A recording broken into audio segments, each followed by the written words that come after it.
मी कोण आहे, मी कोणासाठी आहे, मी कशासाठी आहे, या प्रश्नाची उत्तरं या प्रोग्रामच्या निमित्तानं आपल्याला शोधायची आहे. लेवा पाटीदार म्हणून मी आजपर्यंत कसं आयुष्य जगलेलो आहे. पण तुम्ही सर्व युवा आहात की नाही? ग्रेट. तर आपण मनाने आत्म्याने युवा आहात त्याबद्दल आपले अभिनंदन. तर आपण युवा आहात तर कसे आहात? सळसळत आहात का? उत्साही आहात का? जबाबदारी घेत आहात का? स्वतःशी प्रामाणिक आहात का? सहनशील आहात का? युवा असे असतात का? काही प्रमाणात असतात, काही प्रमाणात असतात का? कारण आपण युवा असे असतो त्यावर उत्साही असतो, पण कमी प्रमाणात समजदार असतो.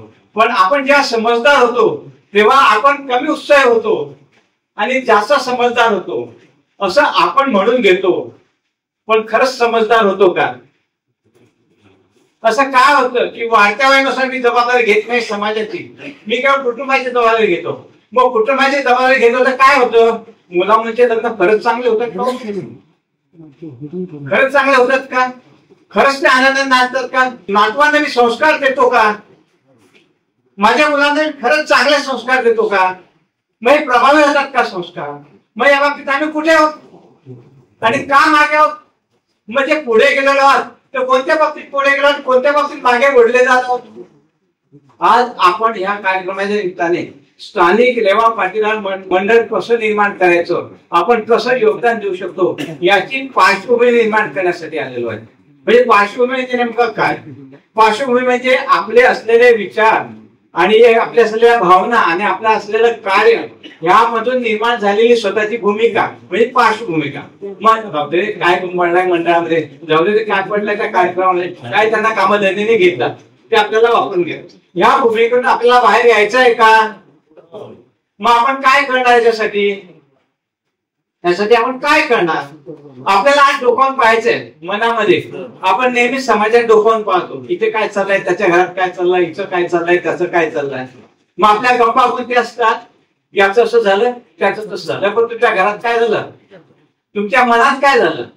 तुमच्या विचारांमध्ये काय झालं? तुमच्या गेलेल्या शक्तीचं काय झालं?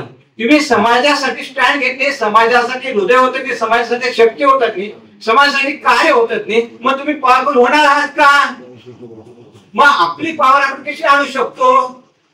आपला स्वतःचा उत्साह आपण म्हातारवयात कसं टिकू शकतो? खडसे काकांसारखा 81व्या वर्षी एखादा मनुष्य पुण्यावर नाही तो रात्रभर प्रवास करून आणि उत्साहाने इथे बोलतो. याचा गमक काय? हे कोणासाठी आहे? यातनं आपण प्रेरणा कशी घेणार? उपदेशाने काही होत नसतं.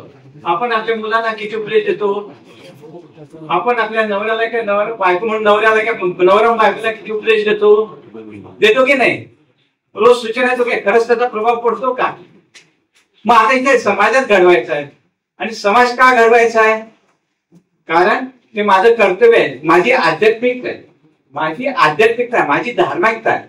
जर मी केवळ देवदेव करत असेल तर समाजासाठी काही करत नसेल, मी जेव्हा केवळ देवदेव करत असेल माझ्या गल्लीसाठी काही नसेल, किंवा माझ्यामुळे जर समाजामध्ये उत्साह तयार होत नसेल, जर माझ्यामुळे कार्यकर्ता निर्माण होत नसेल, तर मी हे जे मशीन आहे करोडो रुपयाचं हे काय कामाचं आहे? काय कामाचं? म्हणजे कामासाठी कसं वापरता येईल? आपण वापरलेलं आहे, बऱ्याच बाबतीत वापरलेलं असं नाही की आपण वापरलेलं नाहीये. प्रश्न हा असतो की मला नेहमी नवीन मोबाईल हवा असतो की नाही? दरवर्षी दर 2 वर्षाला का हवा असतो?